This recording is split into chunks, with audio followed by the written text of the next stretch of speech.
Good morning. We are at the end of the first week of April 2023. This is On the Ground with Rob Seco.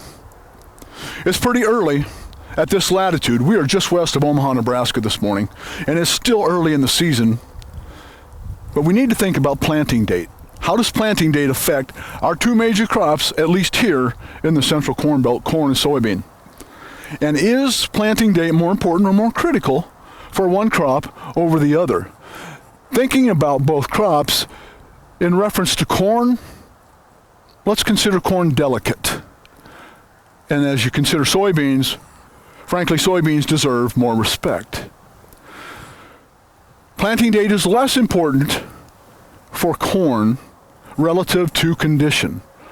Your conditions for placing and delivering seed, corn seed, into the ground is imperative for its ability to be uniform, to imbibe equal moisture seed to seed to seed, be the same depth, come to the surface at the same time, and be uniform plant to plant to plant. Because when you plant corn, your objective should be every plant look like every other plant.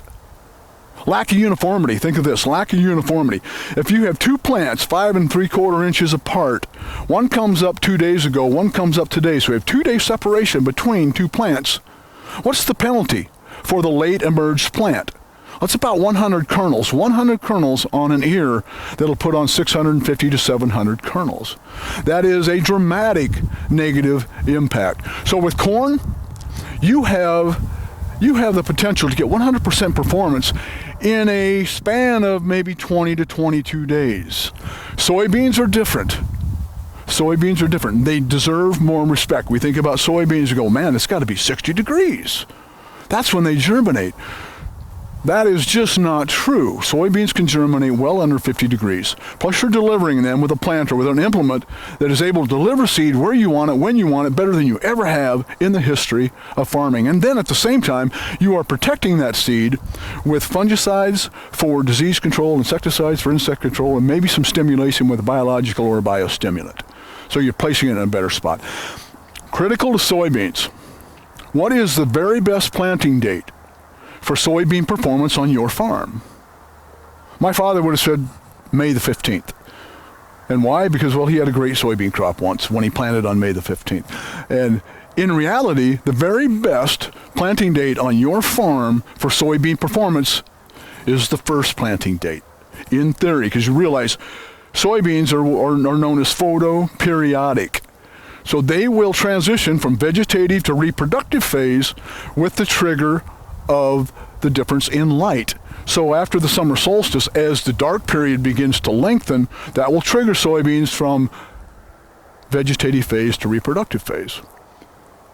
So the earlier that you plant soybeans, the more vegetation, the more stem area, the greater number of nodes that plant will put on. At V1, true V1 soybean, whereby you have the first full trifoliate open from V1 to what's known as R3, which is a pod 3/16 of an inch, somewhere in the uppermost 4 nodes, it'll put on a node every 3.5 to 3.7 days. Slower in the early vegetative period than the latter vegetative period, obviously. So what would a node be worth? No, wait, what would a pod be worth? If you could put on one more pod on every plant in your field, let's say there's 3 beans in a pod, at 125,000 plants per acre, that's 375,000 beans per acre more. Takes 180,000 beans to make a bushel, so one more pod with 3 beans could be as much as 2 bushel an acre. So what would a node be worth? Can you put on another node? Can you put on 2 more nodes? Well, that's what early planting soybeans can do for you. It doesn't come without risk. You've still got risk of frost. You still have risk of cool soils. You still have risk of disease. And with that, as I mentioned, you protect that with fungicide and insecticidal compounds.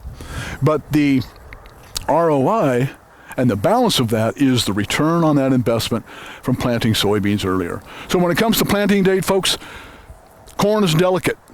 Corn is all about conditions. Soybeans, get them in the ground.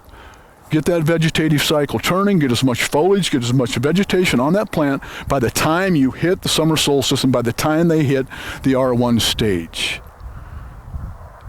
One more pod per plant is worth 2 bushel an acre. What's another node worth?